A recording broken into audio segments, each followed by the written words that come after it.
ito yung tandem nung last elections. Oo, sila yung sumubok. Oo, President and Vice President, Lenny Kiko. Oo. Ayan. Ano daw sabi, bumisita? Binisita ni Senator Kiko Pangilinan si Naga City Mayor Lenny Robredo para talakayin ang pagpapatupad ng Sagip sa Act ngayong Huwebes. Ngayon na pala, ngayong araw. Ayan. Yan pala yung pakay. Alam nyo, pwede pa sila lalo na may clamor for the former Vice President. Diba? But at the same time, si Senator Kiko hindi man pinalad for VP nung election cycle na yun.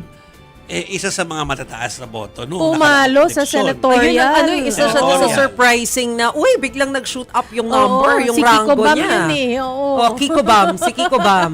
So parang dapat talaga mag-usap-usap ang yung real opposition. Parang nag-usap-usap naman sila. Hindi lang sila kasama. Hindi lang kasama yung dalawa. Hindi, baka kasi out of town. Nasa Naga nga eh. Kailangan nyo mag-unify. Kailangan nyo mag-unify. Although, parang hindi bagay sabihin na uniteam din sila. No? Ay, hindi. Yung mga uniteam nagbe-break. Yes. Kasi alam natin, tatlo naman talaga yung ngayon grupo ngayon yung mga Duterte supporters, of course nandyan yung pro-Marcos at saka yung mga tinatawag na pinklawan.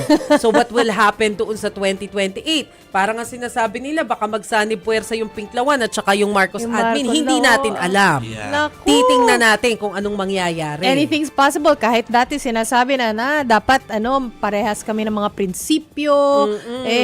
Baka ngayon nagkakaparehas na ng prinsipyo. Hindi natin alam. Or pwedeng hindi prinsipyo, baka pwedeng gusto lang talunin yung iba. Baka may common enemy lang. Diba may common enemy, kaya kailangan magsanib puwersa. Your Pwede enemy rin is my ganun. enemy. Oo, diba? Pwede yun Ang daming ganung pelikula Dati ilang beses na sinabi ni dating VP Lenny na hindi na daw siya tatakbo dun sa national level. Pero tingnan din natin, 2026 pa lang, layo pa ng 2028. Uy, pero kailangan na nilang magsimula. Kasi mamaya baka kung last minute matatalo na naman. Oo, alam niyo naman yung Walang campaign preparasyon. period natin dito sa Pilipinas, charot-charot lang. Correct.